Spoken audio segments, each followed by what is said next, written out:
The Benjamin Dixon Show is only possible with listener support. Go to www.thebenjamindixonshow.com to register for our blog and join the Progressive Army. And now, ladies and gentlemen, You're now about to witness the truth. It's the Benjamin Dixon Show.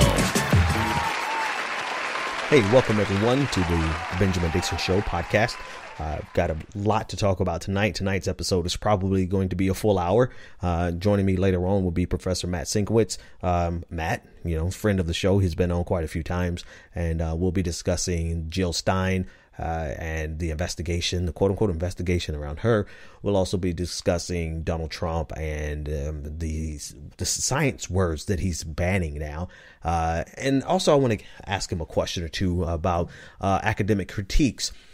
And the reason I'm going to ask him about academic critiques is where I want to start tonight, which is the ongoing feud. Well, it's not really an ongoing feud between Coates, Ta-Nehisi Coates and Cornel West, so much as it is an ongoing feud between Cornel West and everybody.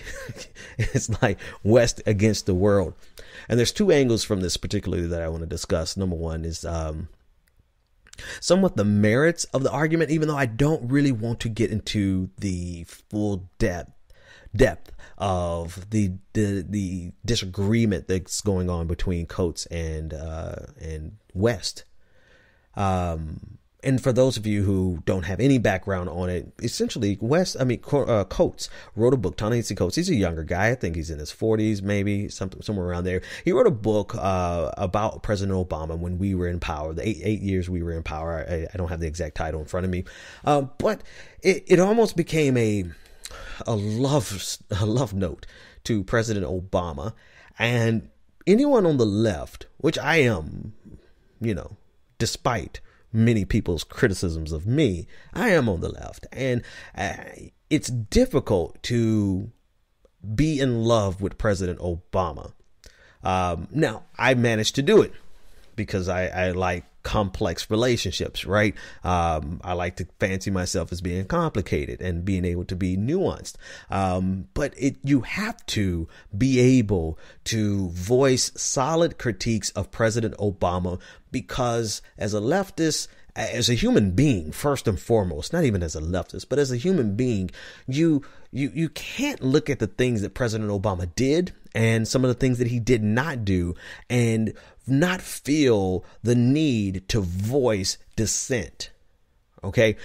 So, this argument that seems to be ongoing between Cornel West and everybody else really is rooted in two things, in my opinion. And, you disagree with me, feel free to, right? But I feel that it's rooted in two very different things. One is this trend in politics and humanity. I wanted to say neoliberalism, but it's everybody has the propensity to never accept criticism of themselves or people they love or they like or they consider to be on their team.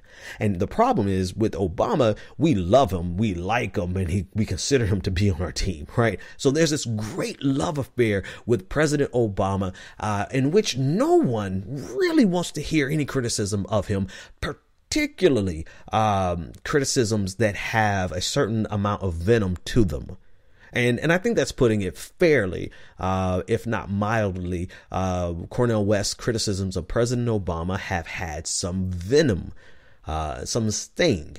And, considering some of the issues, that it's appropriate. And then considering the significance and the seriousness of some of the issues, I think some of the venom is appropriate. But then I also believe that Cornel West, as much as I respect him and love him, he has gone several steps too far, not in his criticism, but in his requirement in his job description to be an effective communicator.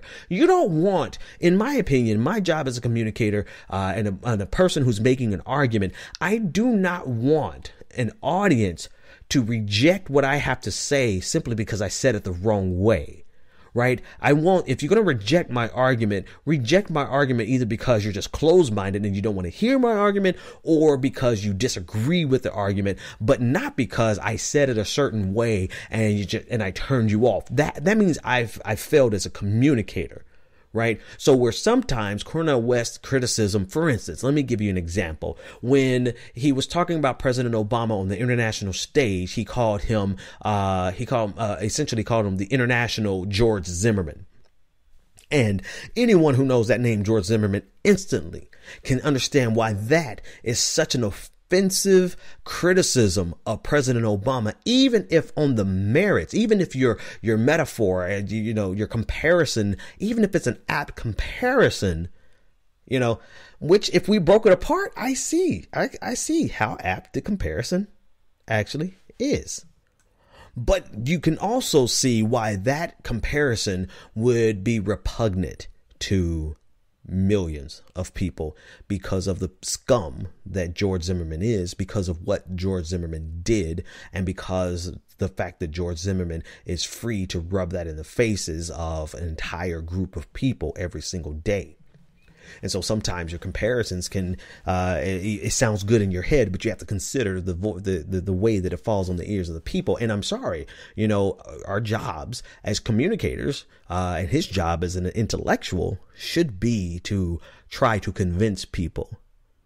Now, if they just reject it because they don't want to hear it, that's one thing, right? If they reject it because they have a better argument or they have a counter argument, then that's fine. Let's engage, but you don't want to shut it down. And so that would be, that's part of this equation, right? Cornel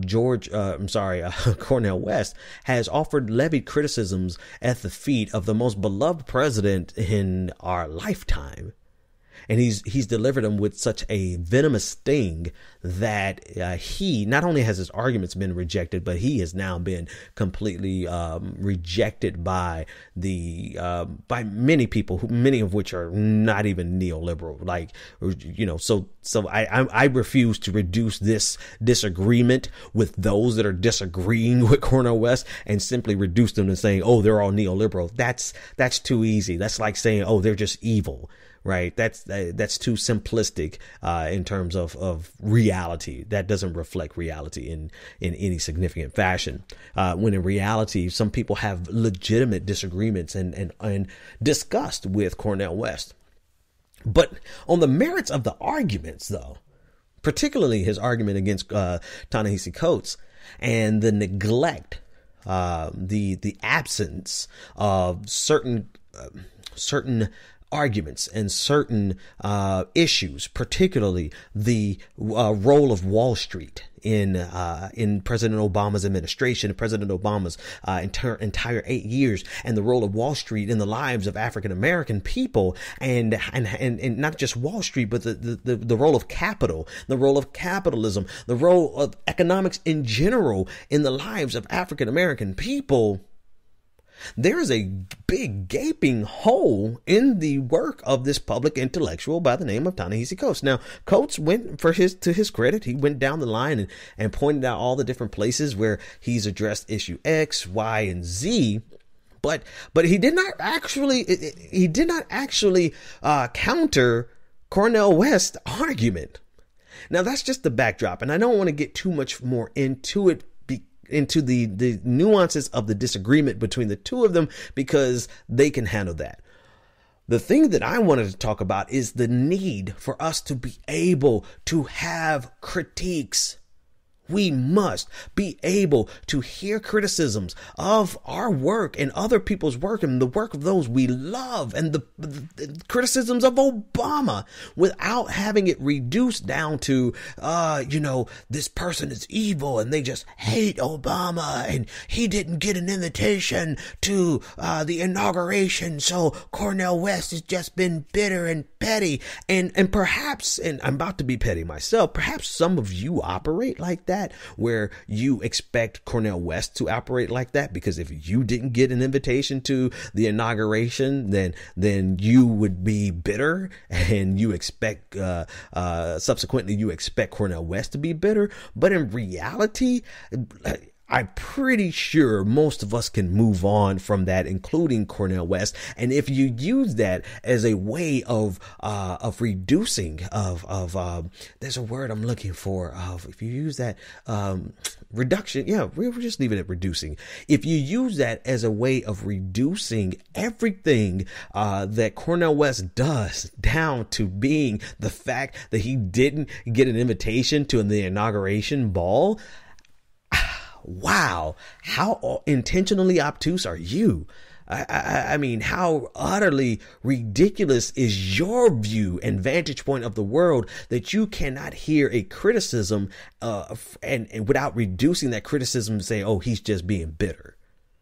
No, Cornel West has some very robust critiques, not only of President Obama, but also of Ta-Nehisi Coates. I'm waiting for a critique of Michael Eric Dyson, but I guess he doesn't feel like arguing with Michael Eric Dyson anymore. But the point is, none of that is really as important as this point, which is we have to be able to hear criticisms of our own work, of the work of those we love. Because if not, then we're creating and needing to be sustained inside of echo chambers, of real echo chambers, where everything that we hear is just bias confirming. And then how are we any different than the people that we criticize? How are we any different than people that we look at on the conservative side of the aisle and say, that they're just living in propaganda and they're living in their echo chamber? But if you can't take, the article in The Guardian that Cornel West wrote, it was not even that vicious. It wasn't even that venomous. But again, I'm trying to stay away from the actual arguments that they had with each other and say this: we should be able to disagree with one another without it being reduced down to some schoolyard jealousy, and without the people surrounding it minimizing it to nothing more than issues of jealousy. No, there are legitimate concerns here. There is a legitimate problem. Okay, this I will say. There is a problem with neoliberalism, particularly black neoliberalism, particularly the brand of blackness that aspires to the middle class and upper middle class without much regard, if any, for the system that we are participating in that eviscerates our brothers and sisters behind us. There is a problem with that.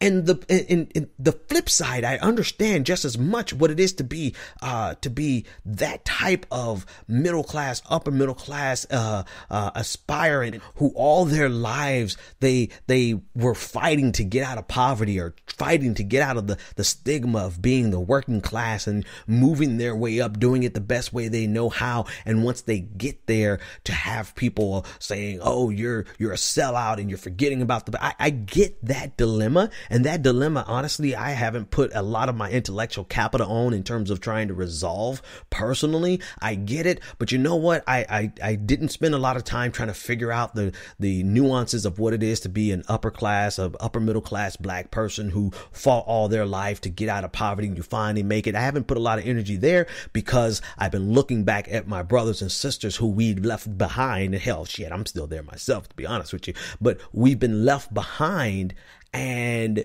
realizing that the same system that they use to get to the upper echelons and to what they consider to be liberty and freedom and civil rights and success and the dream, what they consider to be the dream, is essentially a system that is a burning house. Black capitalism can't be the epitome of liberation. Are you kidding me? It cannot be. And yet we still have the difficulties of being black people in a capitalistic society. And what are we supposed to do? Not participate? Yes, we're going to participate, and we're going to participate. We're going to compete and do the best that we can. And then lo and behold, boom, some of us make it out and we become that upper middle class echelon, the political class of people who have gotten that level of success. And all we have now, we have these little annoying voices like Cornel West barking at us, saying that we are not focusing on the whole picture. and we're not just doing the things that we need to do as black people. We have a responsibility, and I'm actually putting words in everyone's mouth at this point. We have a responsibility to continue the legacy of liberation and setting our people free. And yet we got stuck at the crossroads of success and capitalism. I feel like I'm saying something tonight, clapping my boy. I just said something right there. But seriously, it's a complex problem that deserves our critical analysis, which means we're going to disagree, and we're going to vehemently disagree. And you know what? We should. Because I think buried in the bosom of blackness and the struggle for liberation is a solution for all people. And that's always been the case, particularly in the civil rights movement, but especially now. If we could figure out that struggle, that internal struggle, because we're living in a capitalistic system and we have to fight in order to survive and strive and get ahead. We have to do those things. But at the same time, we're coming from a people that were the most exploited by capitalism. And if we could find some resolution to that tension that exists there, then we have a path forward that moves us into a place where we can have success without leaving people behind and without completely ignoring how this system eviscerates so many people, not only here in America, but abroad. And we can't do that if everything is always reduced down to, if you disagree with me, then you're just bitter because you didn't get invited to the White House. That's side one. Side two is this.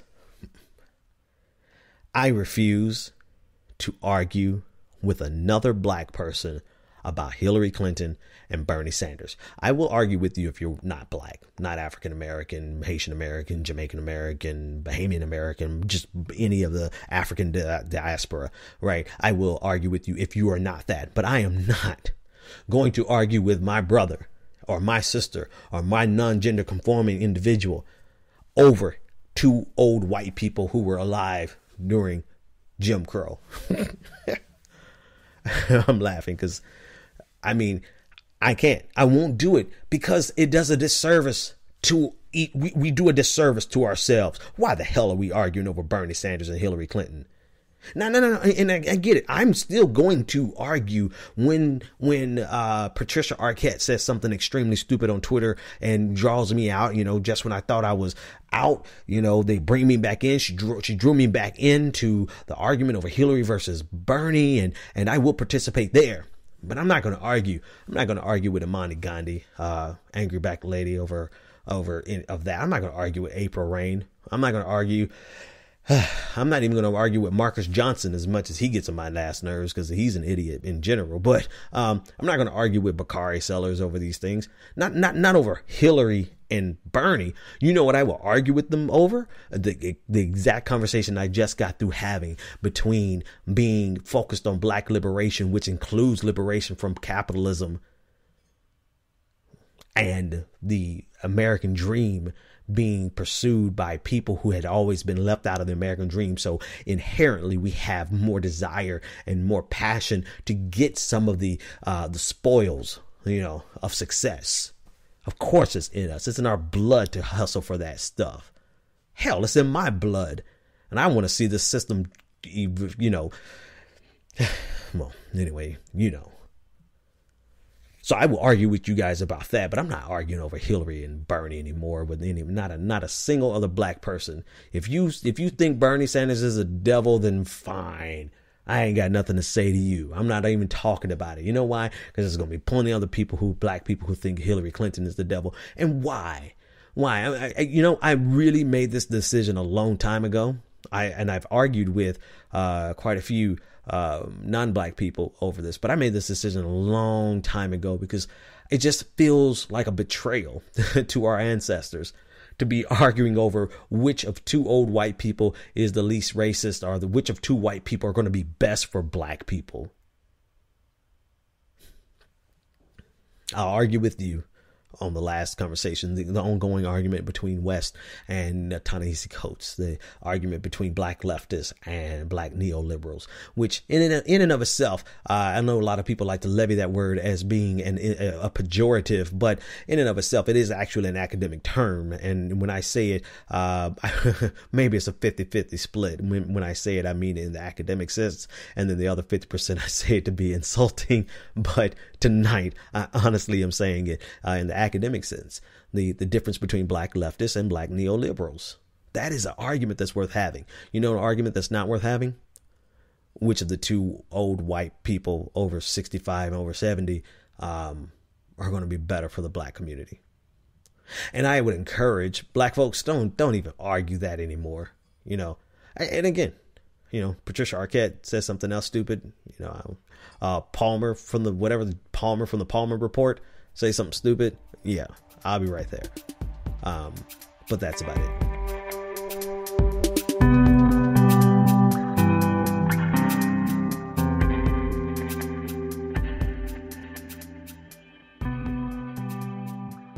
Joining me now is Professor Matt Sienkiewicz, Associate Professor of International Studies and Communications at Boston College, friend of the show. And so I'm just going to call you Matt. How's it going, Matt? Oh, I'm having a good evening, Ben. Happy Hanukkah. Thank you, man. Same to you. Jill-Stein, apparently there's an investigation that's happening, that she's being questioned at least, and in terms of the FBI, Senate, and the Russia collusion. And I'm throwing everything in there kind of haphazardly because there's so many wild speculations that are now just being forwarded by quite a few Democrat strategists, and in a fashion that to me is not surprising, but, you know, disgusting nonetheless. Yeah, I mean, the confirmation bias is pretty remarkable.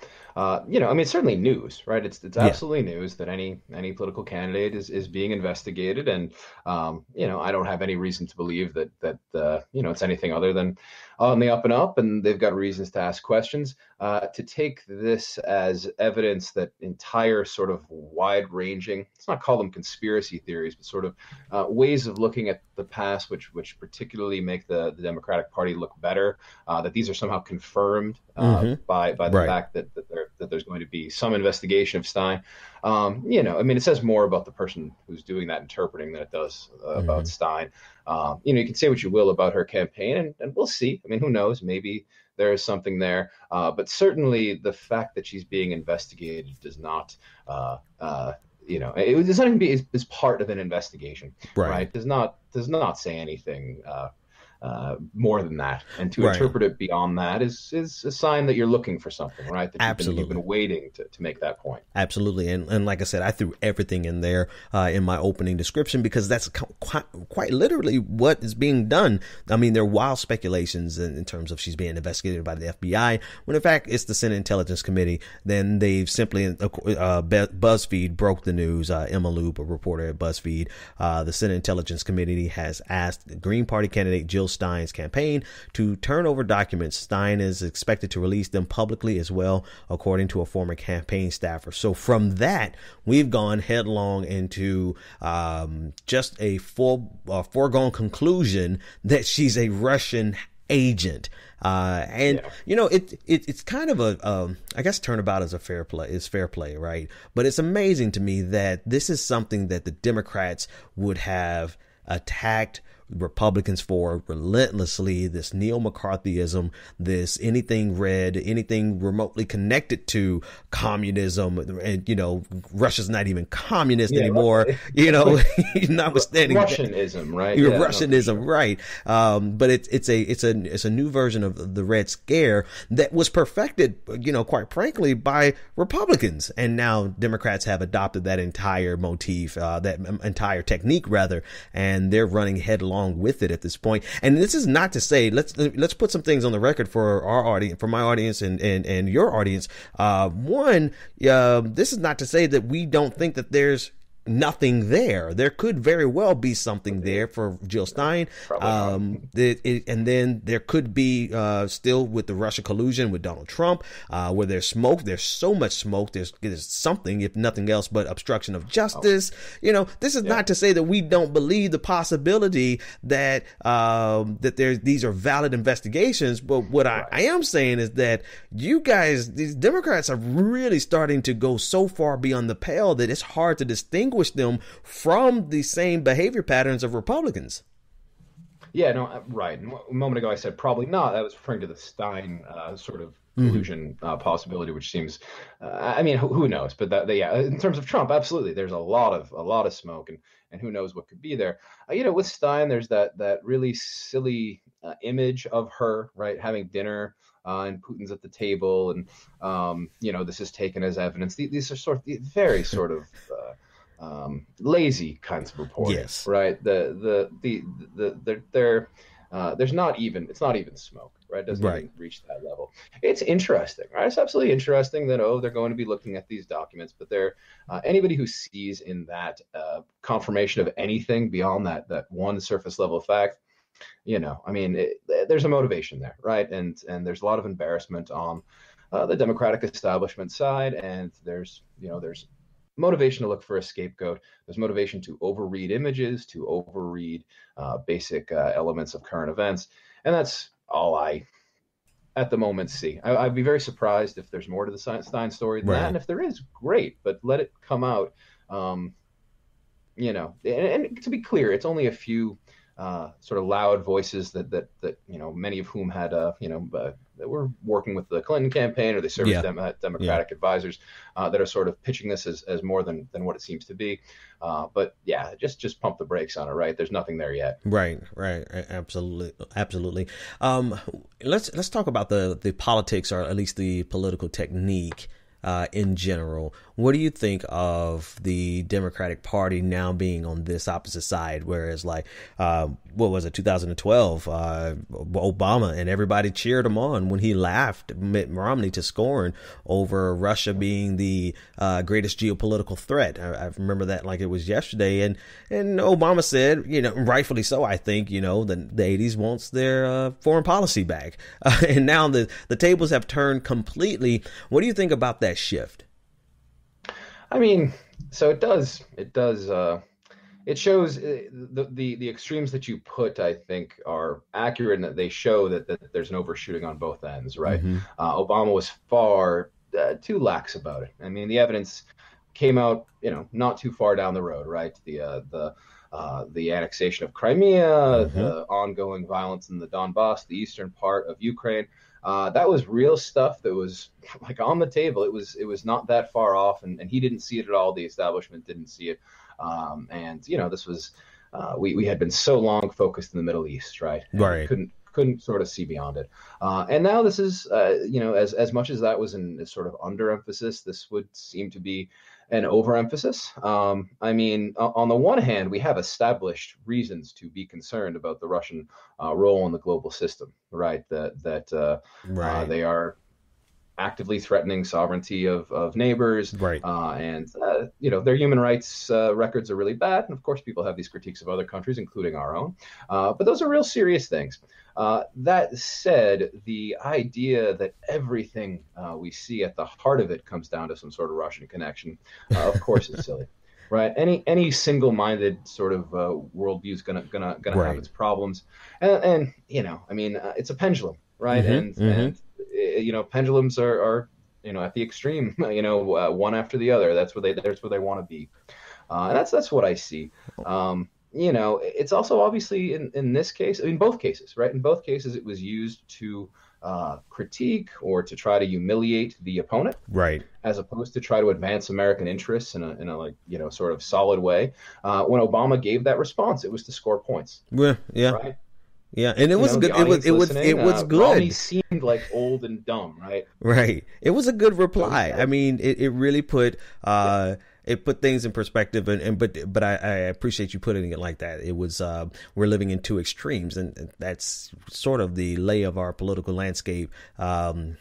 I don't know, since as far as I can remember, maybe it's always been like that, but these extreme examples or these extreme well, actually, let me just, instead of putting something else to it, it's just those extremes in general in how we view something, and that becomes the oversimplified political lens that people use to interpret the world. And the thing that bothers me the most about it, Matt, is that I can no longer tell the difference between the behavior patterns of quite a few Democrats that I listen to, I follow, I observe conversations. Of course, there's social media, and social media, I think, kind of over exaggerates this, and people don't really act like that in real life, maybe. But some of the behavior patterns of confirmation bias and rejecting any conflicting evidence, all those things that we hated about the Fox News viewers, I'm starting to catch wind of that a lot in Democratic circles. Yeah, no, it's particularly dangerous with foreign policy, right? Because it's really hard to have a grasp on how all these things interlock, and that doesn't mean that you can't have opinions, but it means that there's a certain humility that you should take to your opinions, and just like Obama should have had more humility when he was mocking Romney. You say maybe this guy's onto something. All politics are complicated. Global politics are, it's exponential, right? It's the butterfly effect times 1,000 or whatever you want to say. And so if you're completely sure that you understand how every interlocking piece goes and how that explains, I don't know, something about domestic politics or anything else, you should take a step back. In this case, right, when it's being so wedged into domestic politics, that's a bad way of looking at the world, right? That's going to be dishonest in some ways. Right. And I, and maybe I shouldn't. Maybe this is a lingering vestige of my own what's the word I'm looking for? My own tribalism, my own, even though I've tried really hard and diligently over the years to move away from my team versus theirs. But, it is disappointing to see an entire group of people that you thought were at least smarter. It's humbling in the sense that, human beings, you don't really expect much of them, because when the opportunity presents itself, they'll behave the same way. The very people, the monsters, they are becoming the monsters that we decried for generations. I mean, for years, for at least the last 8 years. And this is not to categorically say that they're all going down this, this road of neo-McCarthyism, but it definitely stands out when you see some of the loudest voices, some of the most well-respected voices, saying some of the same things that, basically opportunists and shills are saying when it comes to Russia, and just accepting it at face value.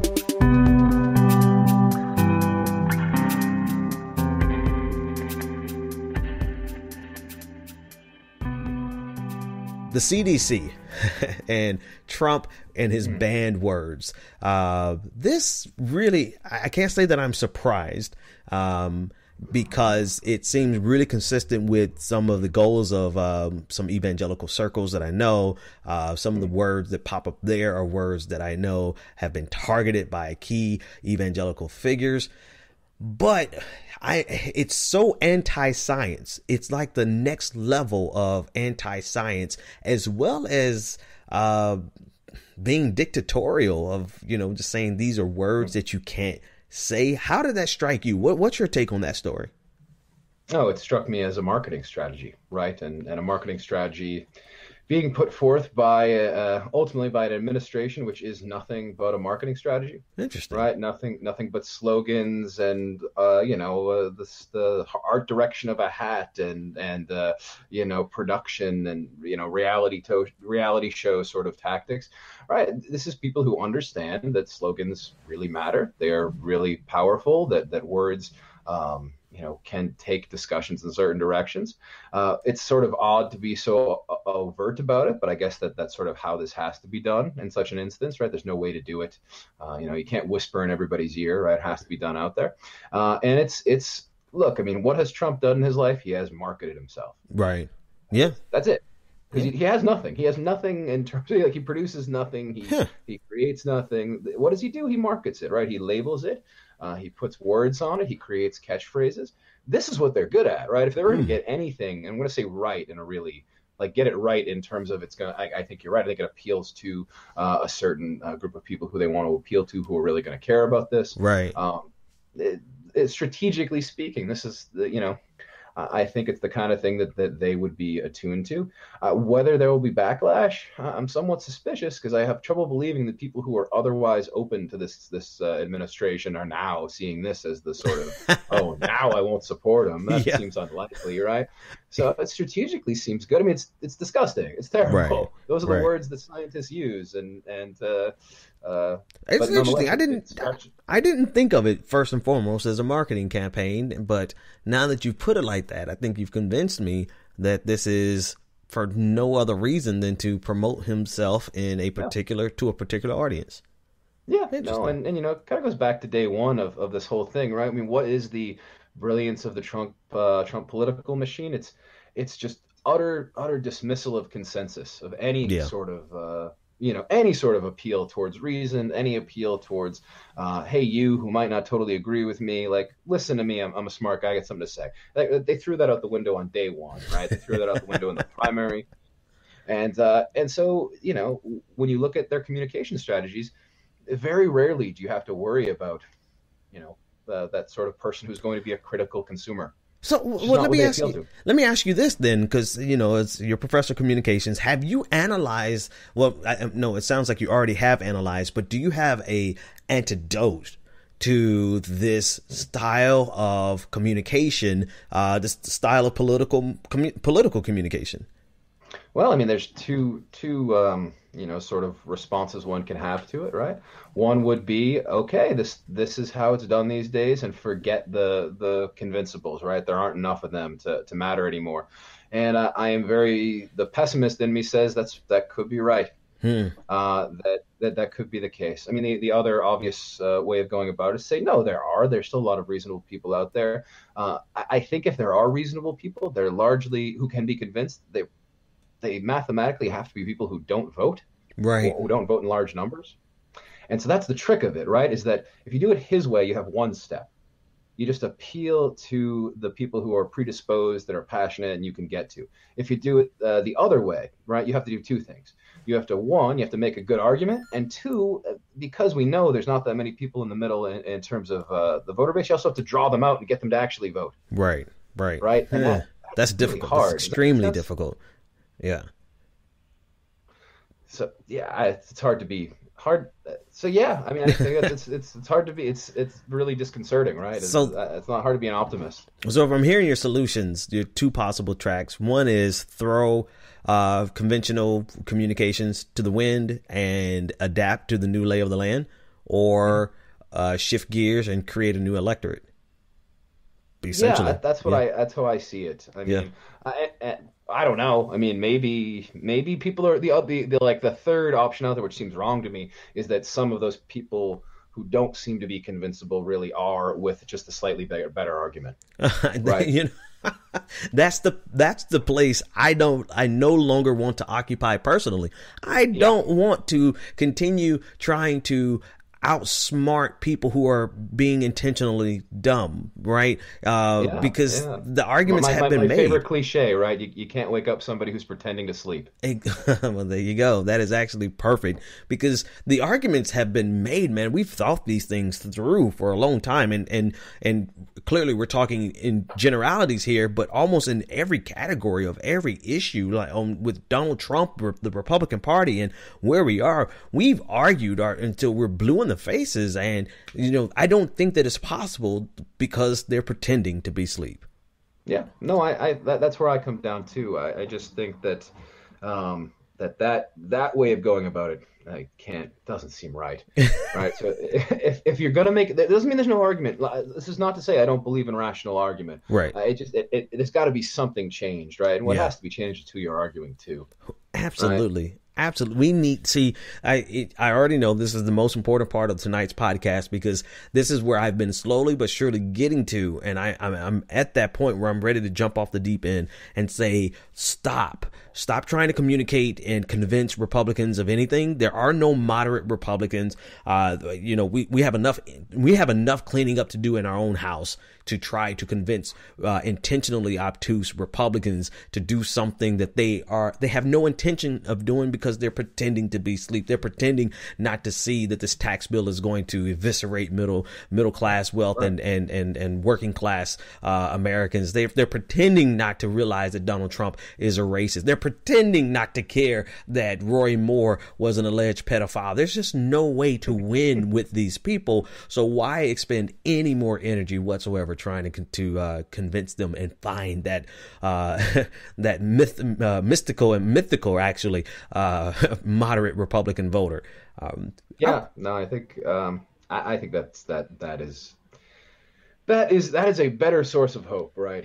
Is to take that approach. It's not a great one, but it's better than maybe this time, right? This time you'll convince them, right? And you know who needs to be convinced of this the most?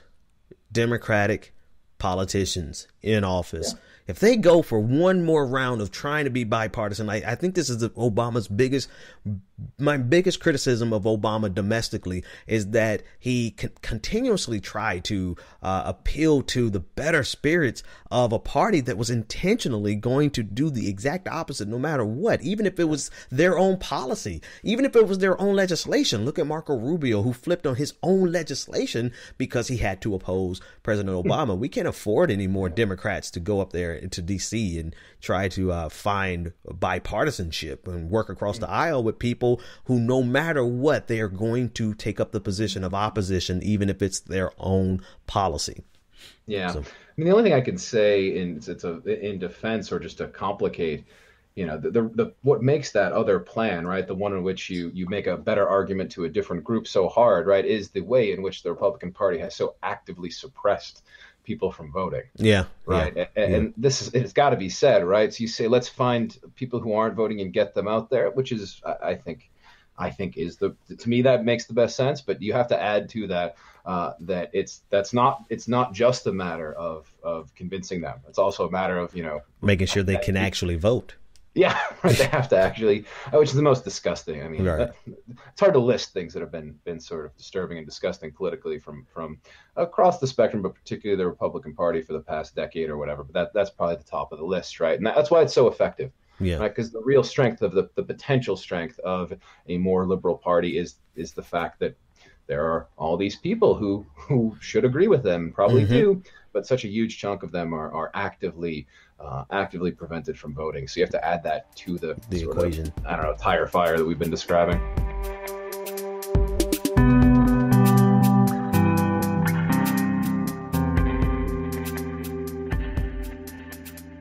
So earlier tonight, I talked about this ongoing argument between one professor and one public intellectual, we'll call him. So you have Professor Cornel West, and you have Ta-Nehisi Coates, who is a public intellectual extraordinaire. Man, I have a lot of respect for both of them. But what I want to ask you about it is really from the academic position, with criticisms. You regularly submit articles to publications, and you get peer reviewed, and you probably have gotten some harsh critiques in your time. Just because, I'm not finished with my PhD, but I've been around the PhD program long enough to see how harsh these criticisms can really get. It's what breaks people. People say, what's so hard about being an academic? A lot of the sort of surface stuff isn't so bad, right? Right. It can be very rewarding. The thing that is so difficult is because these are, peer review is another way of saying anonymous review. And think of anonymous comments on a website.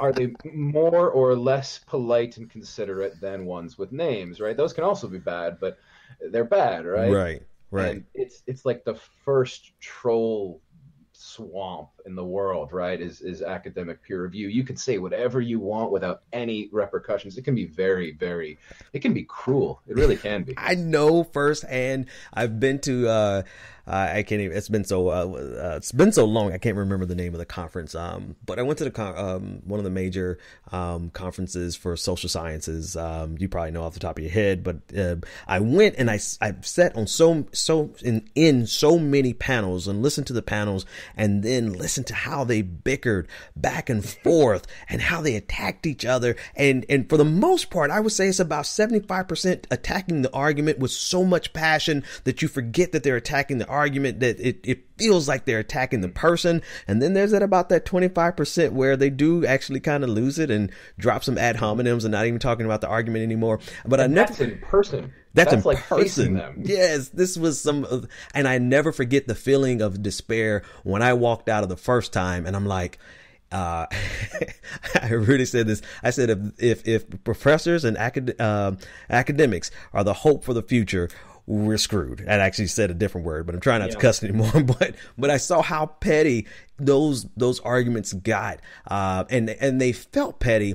But again, I have to be fair to the professors. The bulk of it was passionate disagreement about arguments and methodology. You know, a lot of disagreements on methodology, but just general logic and arguments. And so I wanted to get your input on it more because, you know, I think Cornel West is coming from an academic position, and so he sees nothing wrong with eviscerating someone's argument and presenting that as just merely what academics do. Yeah, no, I think that is probably what he is doing. The only thing I would add to it is he's a brilliant guy. He knows that that's not the standard of rigor to which Coates writes. Well, right. I mean, so you just blew. You just did to me. You just blew my little argument out the water. Well, so you're right. I mean, he absolutely is taking it, but you know, it's like he knows that he's if that's the form of the debate, West is a heavyweight and Coates isn't. Right. But that's not because Coates maybe he could be. I mean, he absolutely he's got a different job, right? Coates' job is to explain things to smart people, but to people who are reading this book and, you know, reading one of his books and then, you know, doing something else with their lives. You know, they're going to work as an accountant, right? To read his articles and then also, you know, whatever, do their job. West generally, not exclusively because he is public also, but a lot of his stuff is like very much for people whose professional life is to read arguments, right? So, you know, I teach one of his books in my class. We sit for a week with it. Right. And we read every word or every page, at least with some closeness. And so he is a heavyweight at that kind of sort of like really careful dismantling of an argument. Coates is trying to present an argument in a way that can be understood by somebody who's got something else going on in their life. And West knows this. So, you know, I mean, he's like, yes and no. Yes, I think you're right. That's what he's doing. But he should know better. There's a certain magnanimity, you should be a little bit more charitable to your opponent in an argument, particularly in a case where you're playing two different sports. Man, I really try to cape for Cornel West there. I try to create a lane to to cover him, and you just kind of blew that out the water. And I actually have to agree with you, you know. And I think in fairness to the ongoing debate, many of the things that Cornel West has said that I absolutely agree with would 100% have reached its target audience better had he delivered it in a manner that he was considerate of the audience that he was talking to. And of the person that he's arguing with, right? Yeah. You know, first thing just to sort of like put something on top of all of that, I think it's great that there's a debate happening in the public sphere about a serious issue. And you know that because I was following it on Twitter. These are things that I follow, but I don't really participate in that particular debate very much. And why is that? No, I'm messing with you. Go ahead. But I'm interested, and I think it's really good that people are like very often taking the arguments seriously. Right. There's some ad hominem stuff also in there, obviously. Right. But I think generally that's very productive. But like, I think you're right. I think it's a more honest debate if it is done both with the consideration of who the audience is, that it's not a seminar room full of PhDs, Right. which doesn't mean that people aren't really smart. I want to be clear. It's not about intelligence. It's about what your job is. It's about whether or not you get to spend an entire day reading an article and breaking it down or not. Right. You can be the smartest person in the world, but if you got to go to another job, then it doesn't matter. Yeah, absolutely. I mean, your first job as a communicator, not even as a communicator, but as a person that's passionate about something, is that you want people to hear you. You want people to hear this argument. So you have to present it in a way that it could be digested. And if you're not into giving things that can be digested by your audience, then you're really into just talking. And, man, I'm not going to turn that corner and criticize Cornel West after I've defended him so vigorously earlier in the show. But I am curious, what is the what's the book that you cover in your course? What Race Matters. Race Matters. Okay. Yeah. Which is a book that was actually made for a broader audience in some ways, but it's like it's very sophisticated. It reads much better if you really sit with it than if you kind of just skim through it. Because especially if you look at the citations, right, and you actually look at not just what he says, but the arguments that he's referring to, and you sort of unpack it. Right. Doesn't mean you can't read it on the bus, right? You can, but it is a very fulfilling experience to do it sort of closely in a classroom where you have to, where it's your job. Yeah. Okay. All right. No, I imagine after so many semesters teaching that, you probably can argue it pretty well, huh?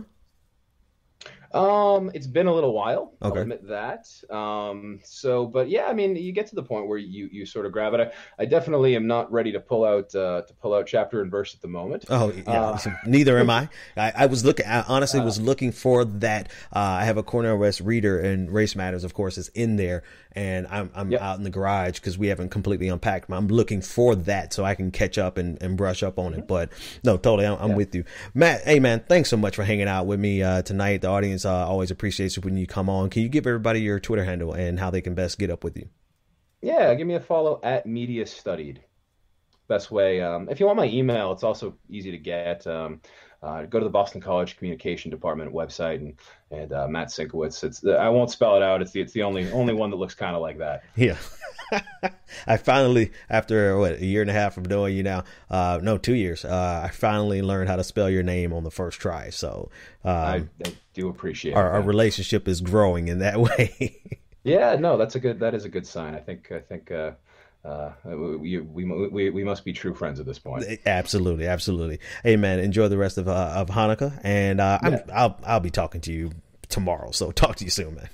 Yeah, absolutely, and happy holidays to everybody. The Benjamin Dixon Show is only possible with listener support.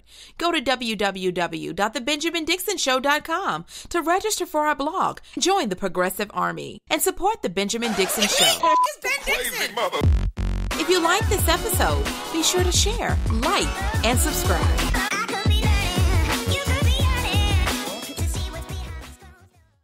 Consider becoming a Patreon. Go to www.patreon.com/The BPD Show and support The Benjamin Dixon Show.